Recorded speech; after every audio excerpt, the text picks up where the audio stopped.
Yeah, I didn't for a long time, and I was misdiagnosed before, so you have to go through a lot of doctors and things to even get a correct answer, because one doctor does not know everything.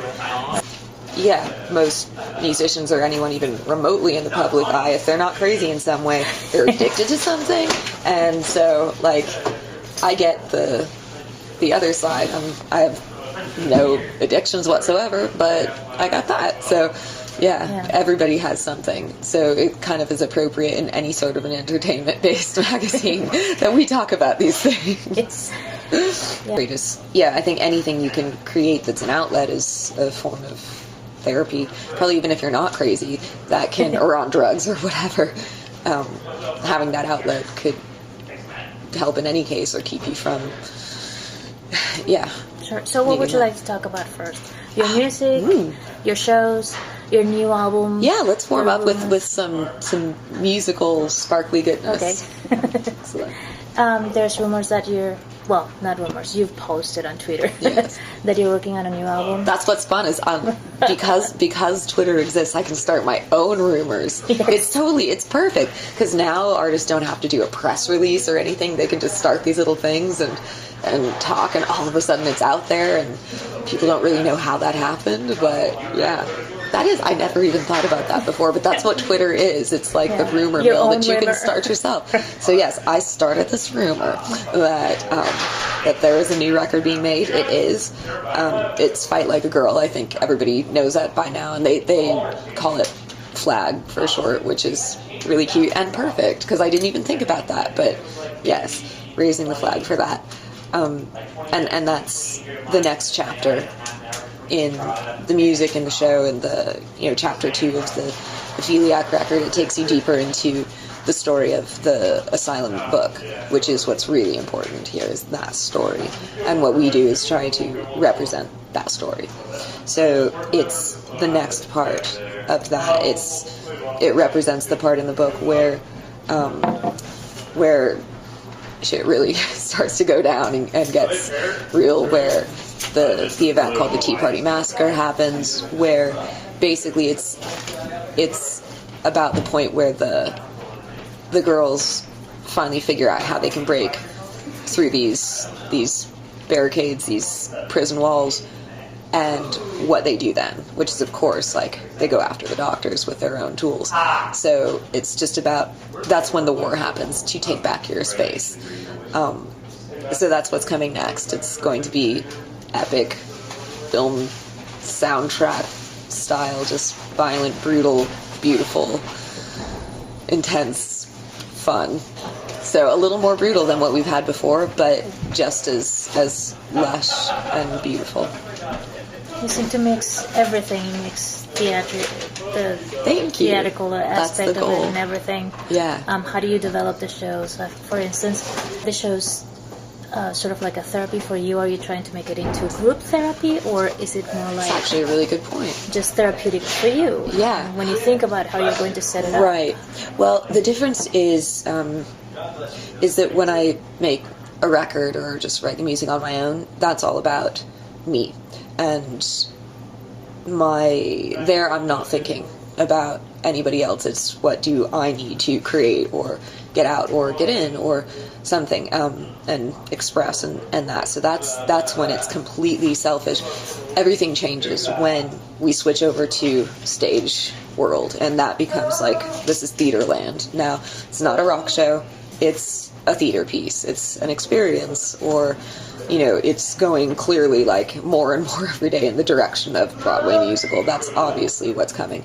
So it's once we take it to the stage, then it's no longer it's me expressing this stuff, but it's not selfish anymore. Now it's about all of us equally, and that's when I suppose, like, that's brilliant. I've never thought of it as group therapy.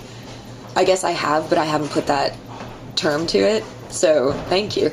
But it definitely is, but in a really healthy, excellent way of it doesn't even have to be about taking sick people and healing them in like a literal therapy way. It can just be about taking a person of any sort, and it can be as simple as just bringing them this enjoyment, or taking somebody who's got some serious problems and maybe reminding them, while having a great, sexy, sparkly, fun time in one small way, that,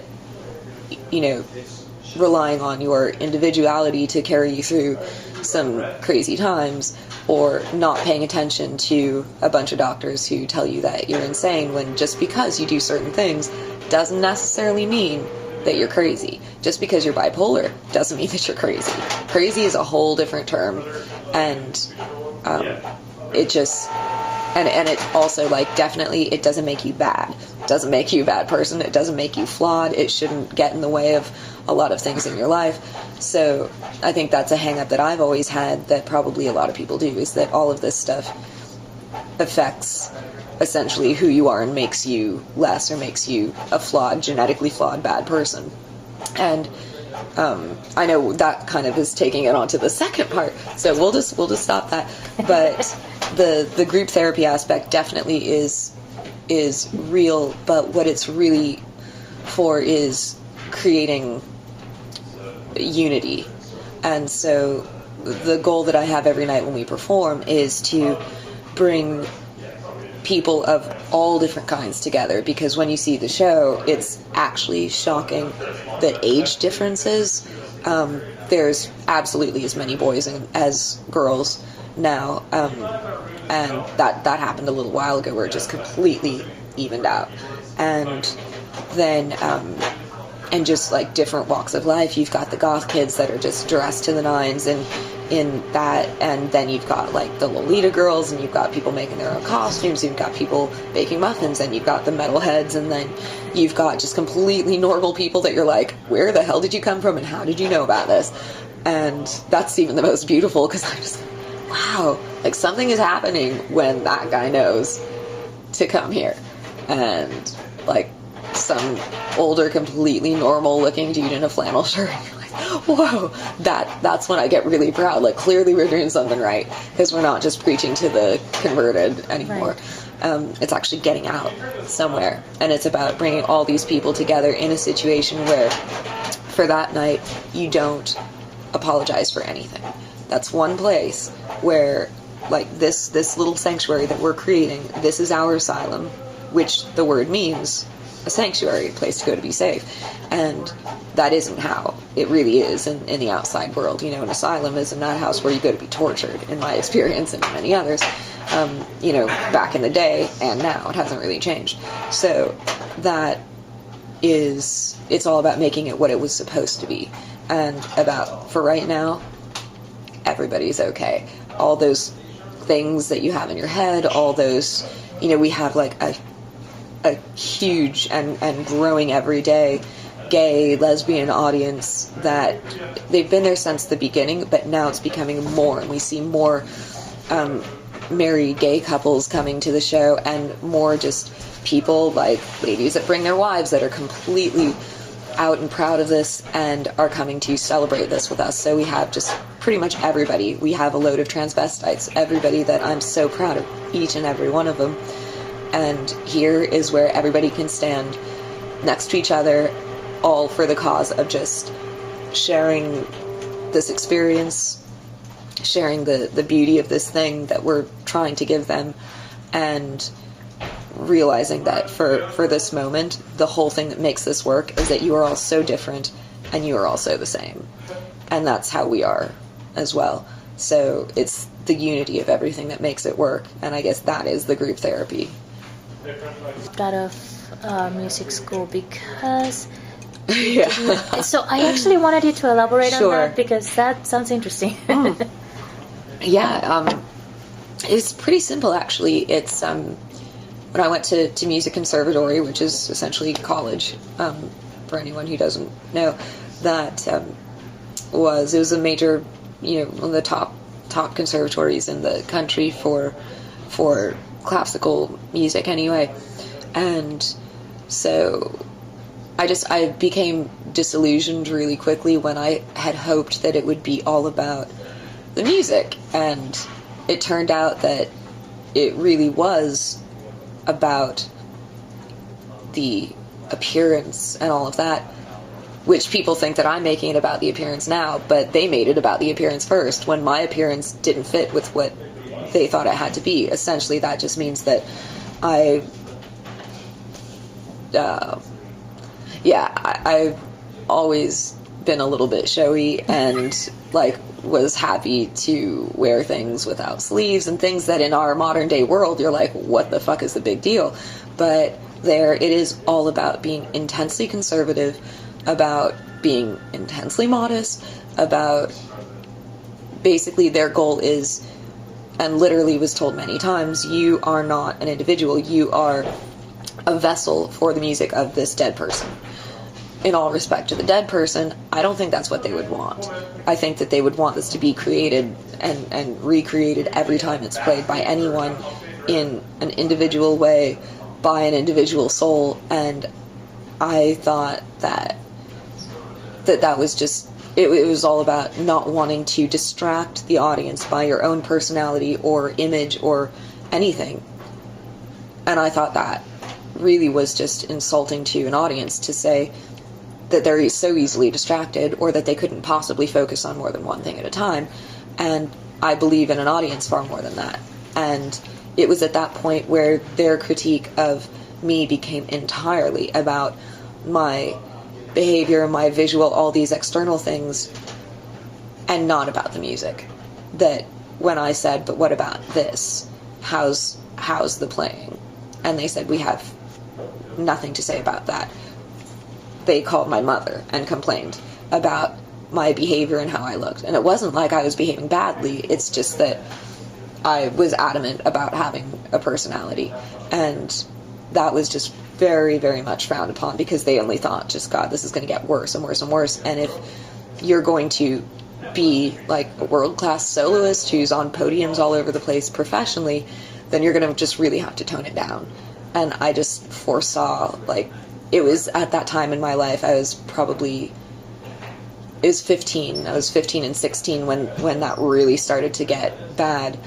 And just the disagreements started happening to where I just foresaw this is just going to get worse. I will never be comfortable only in this world. I will make classical music forever because it's still my favorite thing to do. But I don't care what it's filed under in a record store. I don't care if it's sold to the hardcore classical audience or if it's sold to the kids that dress up like gothic Lolita whatevers that come to this show that just end up loving it and not even knowing that they're not supposed to like it. You know, that this is something your grandparents are supposed to like. They don't know that. All they know is that it's by a person that they like and that it sounds pretty and that it's exciting to them. And that's the point. And so I think letting go of all the trappings of what this is supposed to be and just fucking making music is what I wanted and what I couldn't have. And then I just started to get disgusted with the whole world and the classical music world, how incredibly conservative it is. And I'm not conservative, and that represents everything that I don't agree with. And so I just wanted to disassociate from that to basically start my own genre to where I didn't even have to please those people. I don't ever care to have publicity by classical magazines. If that happened, then lovely, but I don't care anymore. I don't care who covers what. I don't care who listens. All that matters to me is that I get to do this, and I don't care what it's called. So for like our pre-show sort of VIP meet and greet sessions, I do a fully Baroque violin classical recital for them, and that's the best part of my day. And I don't think one of them is distracted from the music by the way that I look. And that, I think, is just like having some faith in your damn audience that they can handle this. My real issue is always I wanted to represent what I thought was amazing in the music I wanted to complement it by a visual appearance. If something was very sensual, then I wanted to look beautiful. If something was really, I just wanted to create a full package, and that's where I should have known at the time, like, no, you're not meant to just do this, you're meant to be a complete entertainer, where it's supposed to be about the visual, it's supposed to be about all these sensory experiences. And that's why we had to create something like that, where it's about how we sing, how we sound, how we talk, how we look, how we smell if we're close enough. All of that. It should be about everything. And it just wasn't enough. So that's what happened. And once like the fighting with my teachers started and just got worse and worse, it just wasn't worth it anymore. And I thought, fuck this. I'll go back to Hollywood where I came from. So there are some times when visual appearance is actually totally not a bad thing to focus on. It's a beautiful thing, and we all have one, and we should all be proud of it. And it was the shame that they try to instill in people of yourself and your body and everything else is just like, cover that up. And what century are we in? What country are we in? It doesn't work. So that's how that ended.